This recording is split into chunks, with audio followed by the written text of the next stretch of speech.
Hello everyone, welcome back to my channel. So today we are going to discuss important articles from the Hindu newspaper. So first article is related to summer holiday break.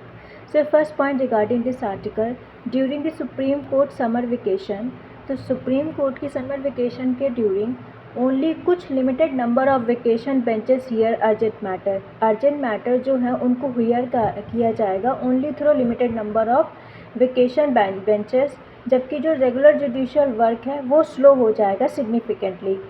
Second point, India का जो court है वो लगातार face कर रहा है एक massive justice delivery challenges because as over 5.39 crore cases remain pending. मतलब 5.39 करोड़ जो केसेस हैं अभी भी वो पेंडिंग पर पड़े हुए हैं अक्रॉस ऑल कोर्ट्स, जो लेटेस्ट अवेलेबल फिगर्स के अकॉर्डिंग, जो क्रिएट करता है एक long delay for litigants. Next point, a large share of India's prison population, जो लार्ज मतलब एक शेयर ऑफ जो एक proportional share of prison population है इंडिया की, वो मेड ऑफ है अंडर ट्रायल प्रिजनर्स। मतलब अभी भी कोई उनमें ट्रायल नहीं हुआ है, वो अंडर ट्रायल प्रिजनर्स हैं। मैनी ऑफ होम, उनमें से बहुत से remain in jail for years, मतलब उनमें से बहुत से लोग अभी भी जेल में बने हुए हैं। Before their cases are decided, मतलब अभी केस भी नहीं डिसाइड किया गया है बट वो अभी भी जेल के अंदर है।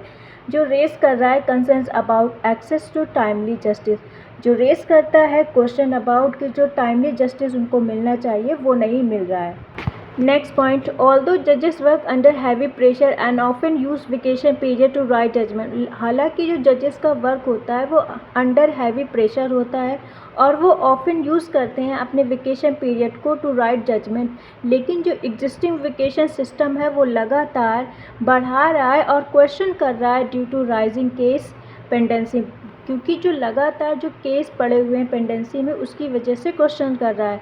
नेक्स्ट पॉइंट, जो ट्रेडिशन है या जो रिचुअल है वो लॉन्ग कोर्ट वेकेशन की, ये कहाँ से आया? इसका रूट्स है इन कॉलोनियल जुडिशियल सिस्टम पे, जहाँ पे ब्रिटिश जजेस अवॉइड करते थे इंडिया की एक्सट्रीम समर क्लाइमेट को। Next point, in 2024 supreme court ने रीनेम कर दिया summer break as a partial court working days को, लेकिन जो total number of working days है रिमेन लार्जली अनचेंज, लेकिन जो total number of working days है उनको नहीं चेंज किया, वो remain largely unchange. Next point, जो पार्लियामेंट्री स्टैंडिंग कमेटी है उसने रिकमेंड किया था स्टैगर्ड वेकेशन, जिसके कारण court remain fully functional throughout the year instead of shutting down together. मतलब जो पार्लियामेंट्री स्टैंडिंग कमेटी ने है उसने रिकमेंड किया था स्टैगर्ड वेकेशन को, जिससे कारण जो कोर्ट होंगे वो फुली फंक्शनल रहेंगे through out the year instead बजाय कि उनको पूरी तरह से शट डाउन कर दिया जाए। Next point, earlier reform bodies, जो पहले अर्लियर रिफॉर्म बॉडीज़ आई हैं including the law commission and the justice Malimath committee, उन्होंने सपोर्ट किया है मेंटेनिंग रेगुलर कोर्ट फंक्शनिंग को through better scheduling rather than complete vacations. Next point, expert argue that, लेकिन जो एक्सपर्ट हैं वो आर्ग्यू कर रहे हैं कि जो जुडिशियल वैकेंसीज़ हैं उनको अनदर मेजर रीज़न है फॉर डिले, उसका और एक इम्पॉर्टेंट रीज़न है for delay with many high court जजेस position remaining unfilled for long period. इसका कारण ये भी है कि जो हाई कोर्ट पोजीशन है अभी तक उनको भी अनफिल्ड, मतलब उनको भी फिल नहीं किया गया, इसका भी ये भी एक मेन कारण है फॉर लॉन्ग पीरियड्स। नेक्स्ट, जो जुडिशियल रिफॉर्म है उसको फोकस करना चाहिए ऑन बोथ इंक्रीजिंग जजेस स्ट्रेंथ, मतलब आपको नंबर ऑफ जजेस की स्ट्रेंथ भी बढ़ाना है और इम्प्रूव करना है कोर्ट की मैनेजमेंट को, रादर देन ना केवल आप ट्रीट करें these as a separate issues. Next, जो लोक अदालत हैव डेमोन्स्ट्रेटेड, तो लोक अदालत ने डेमोन्स्ट्रेट किया है या शो किया है कि जो अल्टरनेटिव डिस्प्यूट रेजोल्यूशन है वो सिग्निफिकेंटली रिड्यूस कर सकते हैं burden on court by settling million of cases quickly. तो ये लोक अदालत भी क्या कर सकते हैं, ये कोर्ट के बर्डन को रिड्यूस कर सकते हैं। कैसे? वो सेटल कर सकते हैं मिलियन ऑफ केसेस को क्विकली। नेक्स्ट, जो मीडिएशन एक्ट 2023 है उसने इनकरेज किया है कि पार्टीज़ जो हैं वो रिजॉल्व करें डिस्प्यूट बिफोर लिटिगेशन, मतलब हो सके तो आप पहले ही डिस्प्यूट को रिजॉल्व कर लें बिफोर लिटिगेशन, जो हेल्प करेगा reduce the workload of the regular courts. Next point, greater use of arbitration mediation and Lok Adalat can improve access to faster and more affordable justice. अगर हम ज़्यादा से ज़्यादा यूज़ करेंगे आर्बिट्रेशन का, मीडिएशन का और लोक अदालत का, तो इम्प्रूव करेगा एक्सेस कि हम कितनी जल्दी एक्सेस कर पाएंगे फास्टर और मोर अफोर्डेबल जस्टिस को, जो specially in civil and commercial dispute. Next point, जो रिटायर्ड जजेस हैं वो रिप्रेजेंट करते हैं एक अनएक्सपीरियंस रिसोर्स जो कैन बी यूटिलाइज कर सकता है for clearing old pending cases को थ्रू डेडिकेटेड स्पेशल बेंचेस और जुडिशियल सपोर्ट मैकेनिज्म को। Last point, judicial reform require. तो जुडिशियल रिफॉर्म है, उसमें क्या क्या रिक्वायरमेंट है? आपको कोऑर्डिनेटेड एक्शन की ज़रूरत है involving the judiciary, parliament and the executive, जो इंश्योर करें speedy, accessible and efficient justice for citizen. Next article is related to India's energy imports. So first point regarding this article, India का जो crude oil imports है from Russia उसने cross कर दिया है 40% of total imports, जो reach कर दिया है their highest level in nearly 2 years despite global geopolitical tension। मतलब geopolitical tension के भी बजाय जो इंडिया का इम्पोर्ट है mainly from Russia crude oil वो क्रॉस कर दिया है 40% of total imports. Next point, heavy dependence on a single supplier.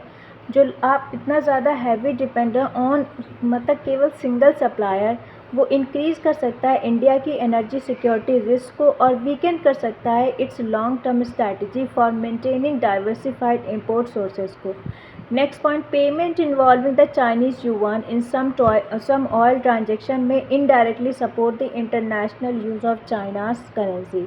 तो जो पेमेंट होती है इंडिया रशिया में वो इन्वॉल्व जो होती है चाइना की युआन का इन सम ऑयल ट्रांजेक्शन, वो इनडायरेक्टली क्या कर रहा है, वो सपोर्ट कर रहा है इंटरनेशनल यूज़ ऑफ चाइना की करेंसी को, जो क्रिएट कर सकता है strategic concern for India. Next point, जो एक्सेसिव रिलायंस है ऑन वन कंट्री, वो रिड्यूस कर सकता है इंडिया की बार्गेनिंग पावर को, लिमिट कर सकता है प्रोक्योरमेंट फ्लेक्सिबिलिटी को और इंक्रीज़ कर सकता है vulnerabilities to future supply disruption में।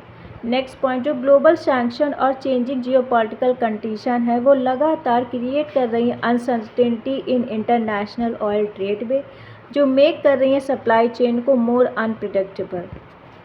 Next point, tension in the Middle East specially around the state of Hormuz. जो टेंशन हुआ है इन द मिडिल ईस्ट में specially around the state of Hormuz, वो हाईलाइट करता है importance of secure and diversified energy supply roots.